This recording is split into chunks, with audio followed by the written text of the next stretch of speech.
Abra sua Bíblia em Gênesis, capítulo 37. E essa vai ser a nossa meditação de hoje. Senhor,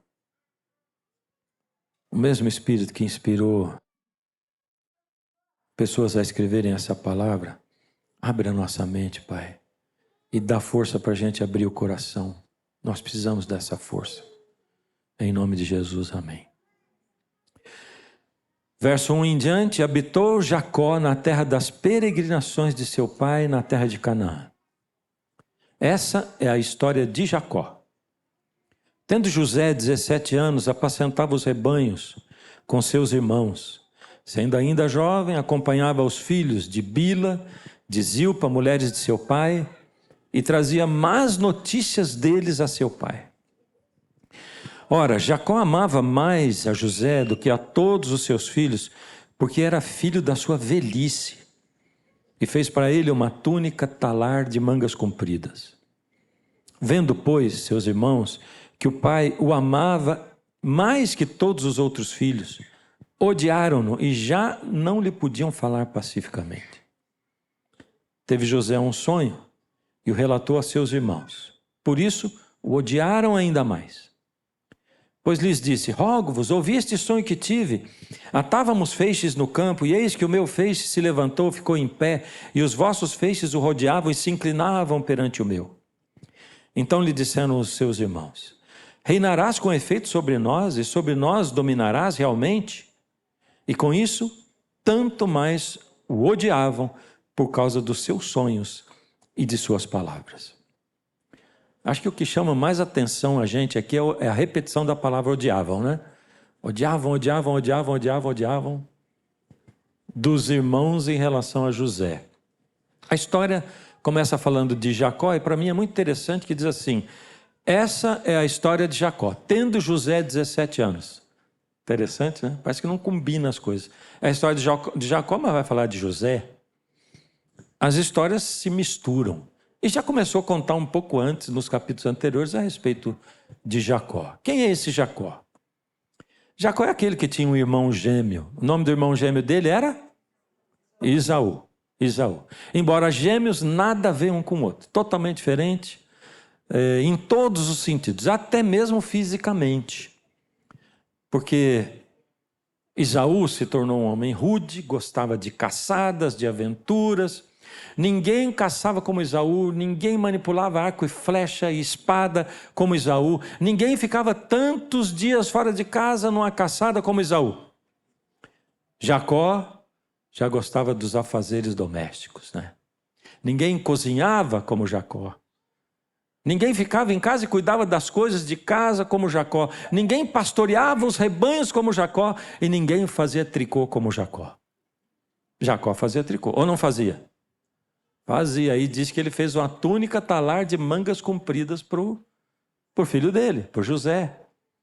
Jacó fazia. Eu comecei a fazer tricô com 17 anos. Maricel sempre foi de fazer trabalhos manuais e tal. Nós começamos a namorar com 16.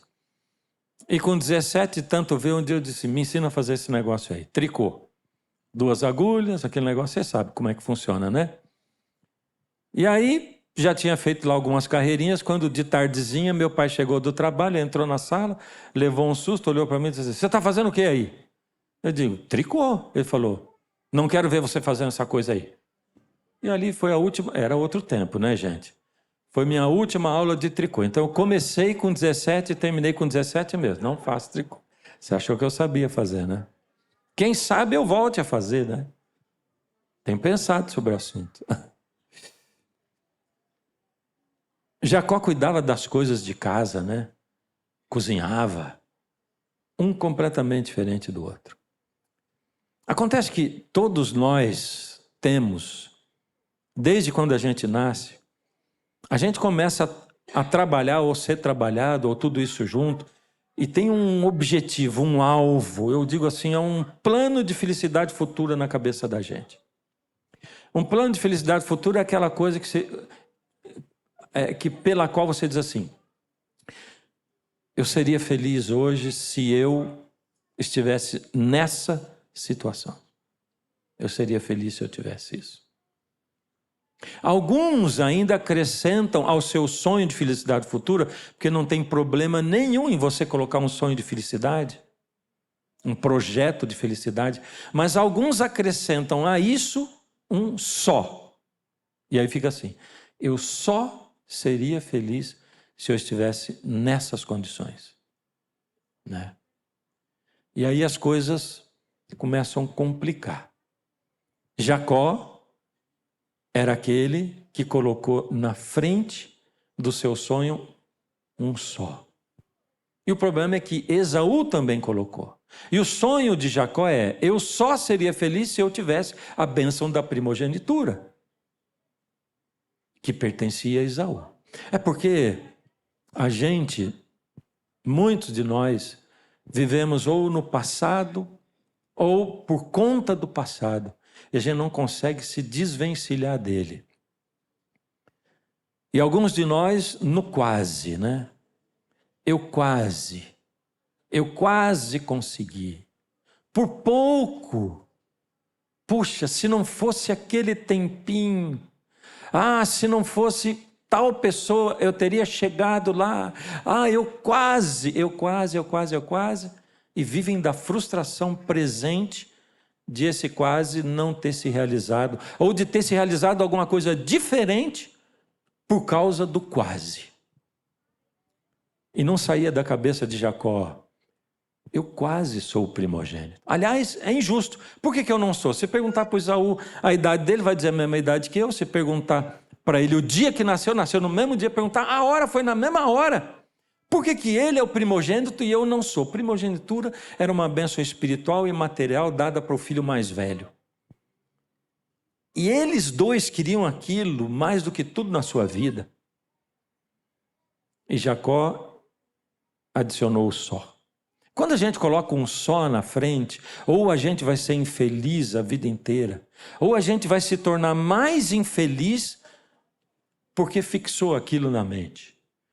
Porque muitas vezes a gente coloca esse só para coisas que não são possíveis. Existem coisas que não são possíveis. Não era possível Jacó ter a primogenitura, porque o outro tinha nascido antes. Ele não era o primogênito.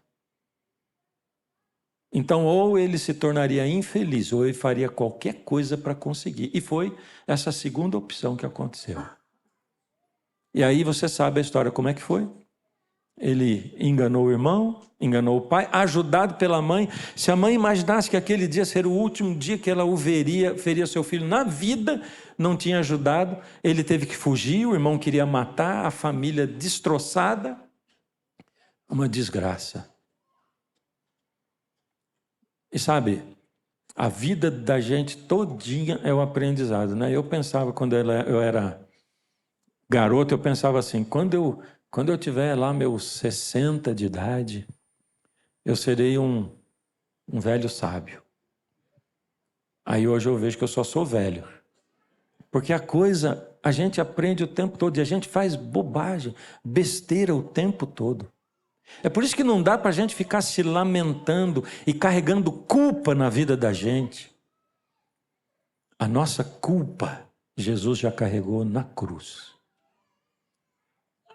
Você não pode carregar aquilo que Jesus já carregou. Eu não posso me punir e me culpar pelos meus erros, porque eu vou cometer erros até o fim da minha vida. Jacó se arrependeu saindo de casa.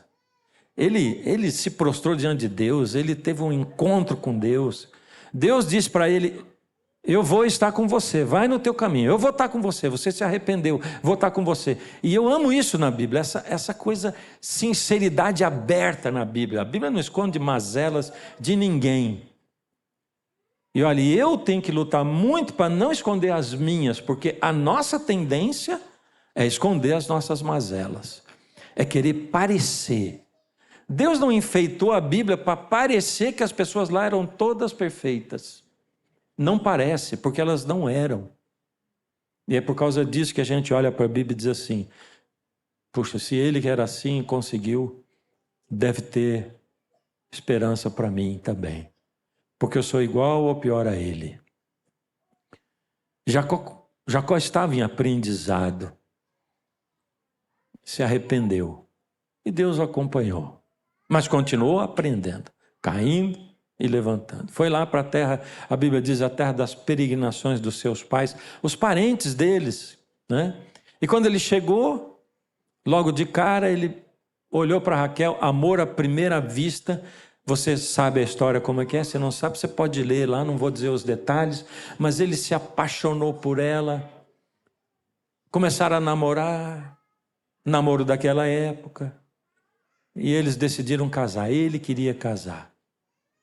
Foi falar com o sogro. Naquela época tinha que pagar um dote, mas ele era um pé rapado mesmo, assim, não tinha um tostão, ele tinha fugido sem nada. Trabalhava para o sogro para sobreviver. Trabalhava em troco de comida. E quando ele pediu, o sogro disse assim, pode casar. Uau, sim, mas tem que pagar o dote. Mas eu não tenho dinheiro. Tem problema, você trabalha para mim. De quanto tempo estamos falando? A moça é boa, uma moça de família, uma moça, sabe como é? A lista começou a crescer? 7 anos. Uau, 7 anos trabalhando. E a Bíblia diz assim, ó, trabalhou Jacó 7 anos por amor a Raquel. E pelo tanto que ele a amava, os 7 anos lhe pareceram como que poucos dias. Garotas, podem suspirar. Ai, queria um Jacó desse para mim, né? Tá difícil de achar Jacó, não tá? 7 anos. Mas, mesmo muito tempo passa, né? Passaram os 7 anos. Chegou o dia do casamento. Cerimônia bonita, todo mundo emocionado. A noiva ninguém sabe se estava bonita, porque cobria tudo naquela época, né? Lua de mel, no outro dia Jacó acorda, olha para o lado, quem está do lado dele é a cunhada, é a Lia. Ele leva um susto, você está fazendo o quê aqui? Eu disse, você casou comigo? Não, casei com a tua irmã. Não, meu pai te enganou, me mandou no lugar da minha irmã, porque eu sou a filha mais velha. Jacó ficou maluco, pegou a mão da Lia, levou, foi para a casa do sogro, e quando chegou lá tinha uma plaquinha na porta, não aceitamos devoluções. Né? Tem problema, você fica com as duas. Vai trabalhar mais 7 anos. Tremendo aquele camarada, esse sogro do Jacó, né? E Jacó trabalhou mais 7 anos. O problema era o seguinte, né? Que a mulher que Jacó amava não podia ter filhos, mas aquele não era que ele amava, lhe deu filhos. E aquela coisa, competição. E aí Raquel diz, eu não tenho filho, você vai ter filho com a minha serva. E a outra, teve com a serva dele, vai ter com a minha. E aí virou uma mistura, uma família misturada. Um monte de filho, nenhum de Raquel, até que quando Jacó já estava idoso, nasceu o primeiro filho de Raquel e depois o segundo. Primeiro, José. E o segundo? Benjamim. Agora você imagina como é que Jacó tratava o José. O filho mais esperado da mulher que ele mais amava e que demorou tanto tempo para nascer. E quando ele nasceu, o Jacó mimava demais o José. Ele brincava com José, ele rolava no chão com José. E os irmãos olhavam para aquela coisa e diziam assim, ué, mas você faz isso com ele, mas nunca fez com a gente. Sabe? Não disse para você que o Jacó aprendeu a vida inteira, a gente aprende a vida inteira. E Jacó não percebia que aquilo tudo causava ódio dos irmãos pelo José. José era favorecido em tudo pelo pai. E, finalmente, um dia, sem que ninguém esperasse, Jacó separa o melhor tear, a melhor tinta, a melhor lã, pede para tingirem a melhor lã, e ele se senta para fazer tricô.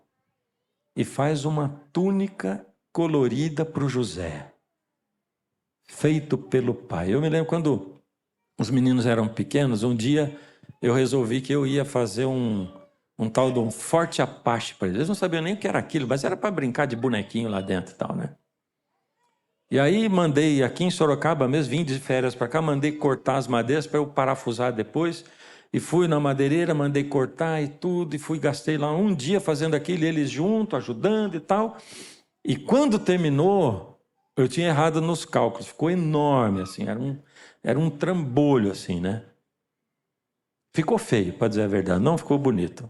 Mas tudo bem, levei para casa, a gente morava no Rio de Janeiro, os meninos eram pequenos, eles amaram aquele negócio lá, né? Vivia enfeitando a nossa sala, assim, bem no meio da sala, né? E aí, um dia lá, nossos amigos foram em casa, e quando a esposa entrou, era o Josué e a Noeli, quando a Noeli entrou na sala, assim, ela disse assim, que é isso? E aí, o nosso mais velho diz assim, é o forte Apache, meu pai que fez. Sabe como é que é?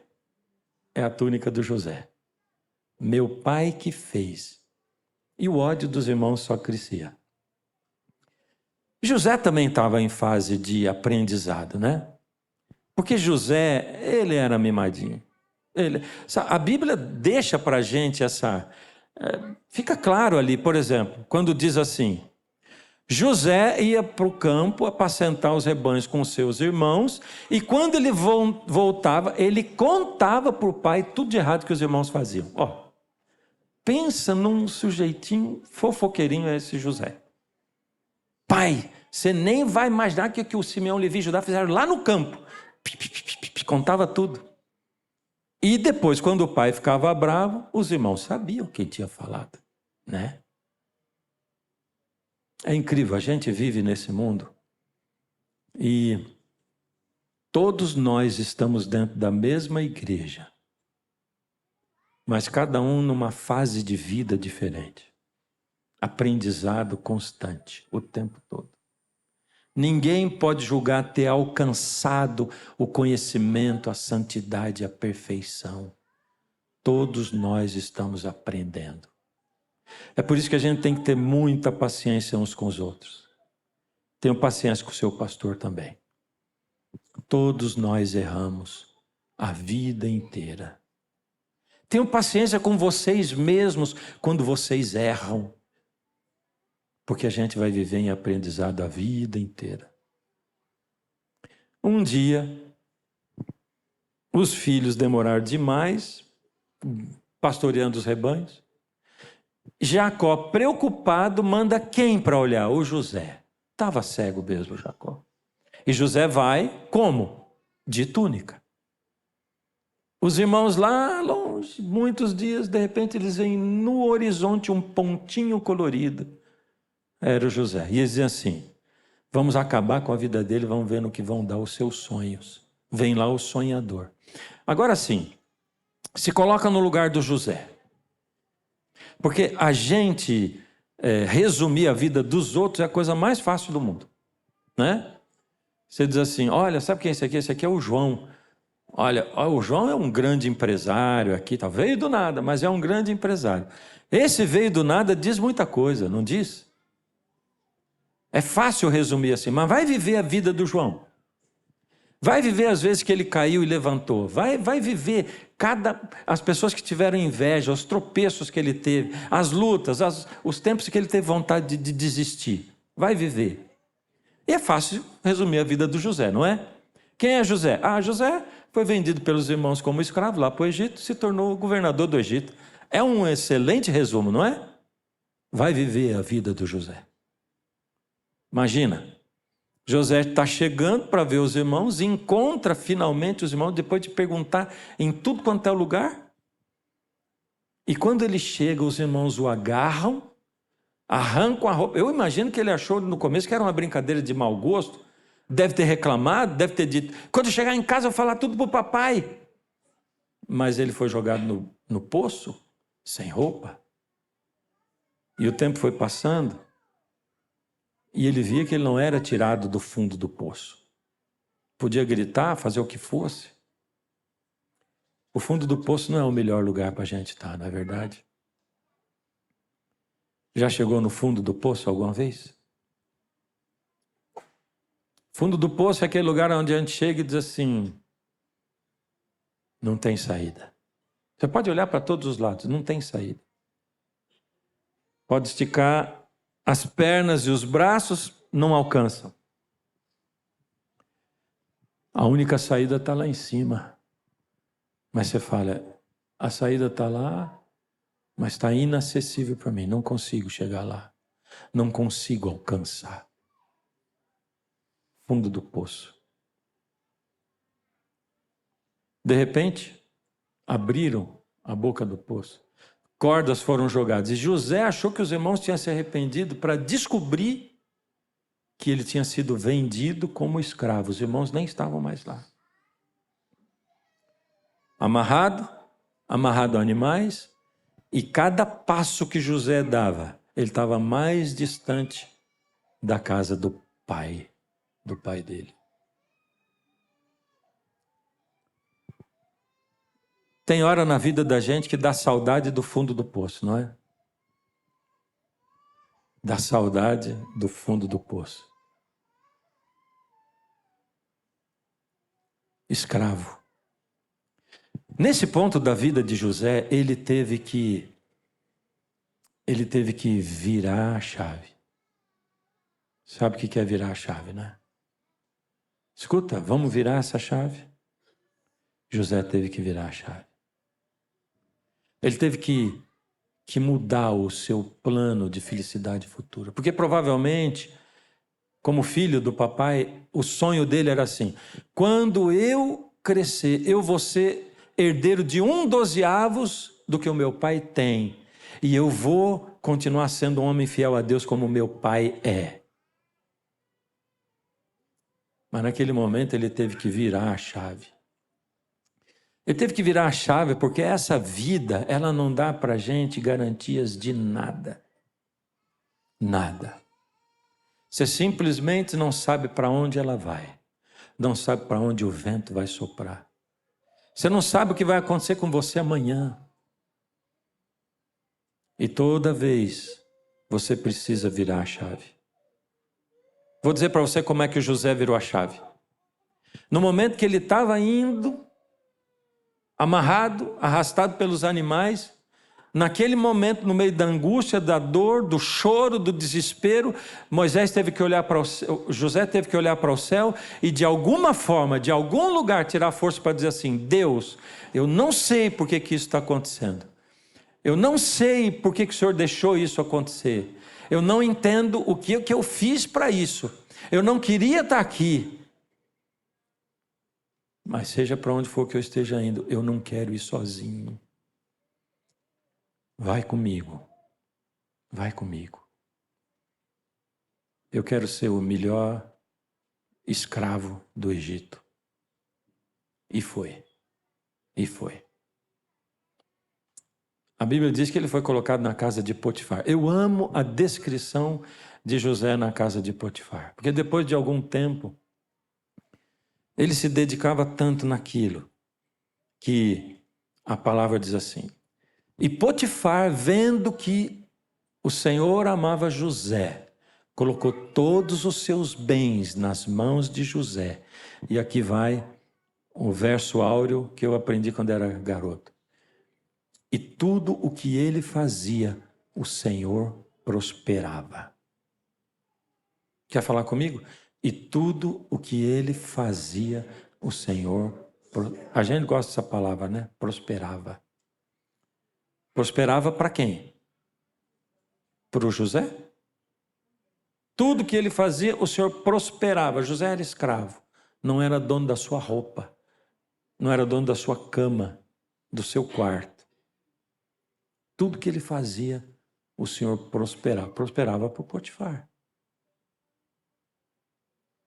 Sabe assim, já pensou que Deus pode abençoar a tua esposa porque Ele ama você? Teu marido, teus filhos, teu patrão. Ah, mas ele é um salafrário. Ué, Potifar era o dono de um escravo. Tudo que ele fazia, o Senhor prosperava. Só que, como eu disse, essa vida não dá para a gente garantia de nada, nada, nada. E sabe, José, você sabe a história.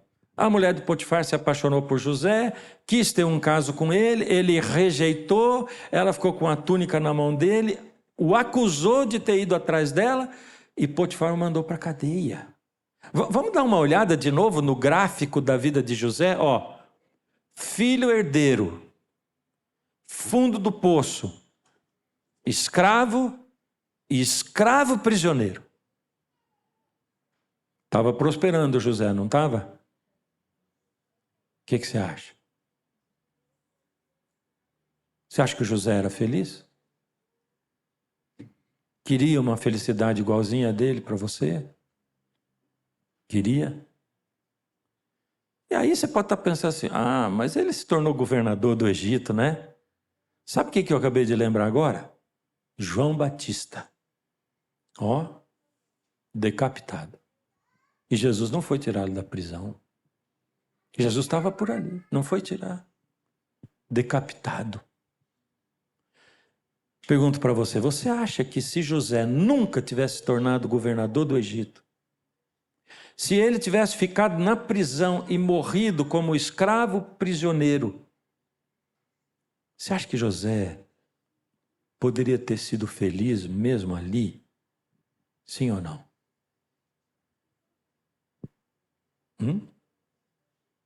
É difícil até a gente se arriscar a falar alguma coisa, né? Mas eu queria lembrar você o seguinte. Essa semana eu estava lendo que metade da população do mundo vive com menos de R$ 1.200 por mês. Metade. Com menos. Se você ganha mais de 1.200, você já faz parte da metade da população privilegiada desse mundo aqui, entre aspas. Porque viver com 2.000 é bem complicado também. Mas metade vive com menos disso. Essa vida é uma vida difícil. Se você disser assim, José não seria feliz se ele tivesse morrido assim, você está dizendo assim, é impossível quem carrega um sofrimento ser feliz. É impossível alguém que carrega um defeito físico, carrega problemas emocionais, alguém que desce no fundo do poço e que desce mais e mais e que chega a um escravo prisioneiro, é impossível essa pessoa ser feliz. E é por isso que eu não tenho dúvida de que José podia ter sido feliz. Porque Jesus, que veio pobre a esse mundo, ele veio para os pobres, para os doentes. E sabe, ele não conseguiu curar todos os doentes. E eu vou te dar uma outra notícia, é que todas aquelas pessoas que Jesus curou morreram. O próprio Lázaro que ele ressuscitou morreu de novo também. Porque essa vida é só um tempo que a gente vive desse mundo. E é duro quando o sofrimento se abate em cima de nós. E a mão pesada do sofrimento oprime a gente. E o nosso coração grita e diz, por que, Senhor? Por quê? Eu me lembrei de uma amiga nossa, né? Um casal amigo nosso. Eles queriam muito ter um filho, aí ficaram tentando um monte de tempo, foram para recursos da ciência, da medicina, várias vezes fizeram inseminação e tal. E foram assim, 10 anos, desistiram e adotaram uma menina. Depois de 1 ano ela engravidou. Já viram uma história assim, né? Ela engravidou. Só que a menininha deles que nasceu com uma síndrome terrível. Aquela menina nunca andou, nunca falou, nunca se alimentou sozinha. Ela tinha problemas mentais seríssimos, vegetava. Precisava ser carregada para todo lugar.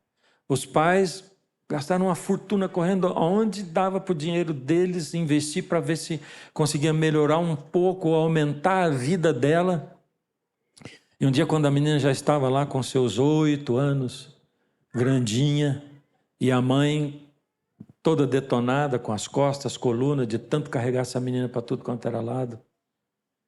Um dia sentei do lado dela e disse assim: como é que você está? Ela disse: eu estou bem, estou lutando cada dia. Aí ela parou, sorriu assim e falou: sabe que antes de acontecer isso comigo, eu tinha um negócio assim na minha mente. Eu pensava assim, via gente que tinha esse tipo de coisa, pessoas com outros problemas, e eu pensava assim: meu Deus, se algum dia acontecer uma coisa dessa comigo, eu não tenho a mínima condição de passar por isso. Não dá. Aí ela diz: estou aqui, fazem 10 anos. É incrível como é que Deus dá a força para cada dia. Para cada dia. É a porção. A porção. Eu acho que é por isso que Jesus ensinou o Pai Nosso assim: o pão nosso de cada dia nos dá hoje. Que a maior parte da população do mundo não sabe se vai comer amanhã, se vai ter emprego o mês que vem, se vai ter salário. O pão nosso de cada dia nos dá hoje. Me dá, Senhor, a força que eu preciso para viver hoje. Me dá o discernimento para viver hoje. Me dá o alento que eu preciso para hoje. E vai atuando e curando. Quando eu olho para a vida de José e vejo que depois ele perdoou os irmãos, e a história dele edificou, e eu vejo, José foi uma pessoa que veio ao mundo para abençoar. E alguém de nós não veio ao mundo para abençoar? Será que algum de nós só veio ao mundo para ser abençoado? Será que algum de nós chegou aqui só para receber e não para dar? Vida de bênçãos. Deus em alguém, e esse alguém espalhando Deus para outras pessoas. Quando eu olho para a vida de José, eu penso assim: meu Deus, está aqui uma prova de alguém que colocou a vida nas tuas mãos e que soube o que é passar o dia, a vida e todo dia aprendendo e crescendo e caindo e levantando nesse gráfico. Gente, Deus chamou você desde a semana passada para abençoar. Para você parar, romper a sua inércia de ficar vindo à igreja só para receber, ou de viver a vida só para você, diz assim: você vai sim ter a possibilidade de tocar a vida de alguém. Você pode até dizer assim: ah, mas eu não sou ninguém. Ninguém é ninguém. Ninguém é. Deus usa a gente apesar de quem nós somos, não porque nós somos. Deus faz através da gente apesar de quem a gente é. E quando Ele faz através de nós, Ele faz em nós também. Em nós também. Mesmo que você olhe para você nesse momento e diz assim: eu estou só precisando receber. Não estou em condições de dar. Mais bem-aventurada a coisa é dar do que receber. Eu quero continuar colocando você em conexão com Deus essa semana. E Deus vai chamar você para isso. Por isso que eu quis agora dizer assim: liga agora, para romper com a tua inércia. Para você não ficar em casa esperando amanhã vou fazer e amanhã, sabe? E eu não sei como é que vai caber gente aqui na semana que vem, mas isso não é da nossa conta. Da nossa conta é só chamar. E a gente já sabe que quem trouxe alguém, a gente vai deixar o lugar para quem estiver aqui. Não deixe de vir, venha. De algum jeito, todos nós vamos ver esse culto aqui. E vamos celebrar juntos. Mas hoje à tarde a gente tem um encontro aqui aos pés de Jesus, na mesa dele. A gente vai participar da ceia hoje à tarde. Jesus está convidando você para a ceia, para a reconciliação, para uma outra entrega, para deixar o passado para trás e prosseguir e ir para frente. Feche os olhos. Deus amado, Nós não somos ninguém. Nós sabemos disso, Pai. Às vezes, quando a gente acha que está forte, aí nós caímos. Às vezes, quando a gente acha que aprendeu tudo, vemos que não sabemos nada. Quando a gente se acha mestre, a gente sente que não serve nem para ser aprendiz. Ó Senhor, nós carecemos tanto do Senhor. Se por acaso, Pai, a fé faltar, por favor, Pai, nos dá fé. Se faltar disposição, dá disposição, Pai. Se faltar discernimento, dá discernimento. Senhor, estou me lembrando daquele pai que um dia chegou para teu filho Jesus e disse, por favor, cura o meu filho. E Jesus falou, você tem fé? E diz, tenho. Mas caindo em si, ele viu que era fraco. E diz, ó Pai, me ajuda na minha falta de fé. Ó Senhor, ajuda, Senhor, a quem falta fé. Ajuda. Porque só o Senhor pode operar isso no nosso coração, Senhor. Obrigado porque o Senhor nos trouxe aqui, Pai. Sara as nossas feridas, nos edifica. Em nome de Jesus oramos. Amém.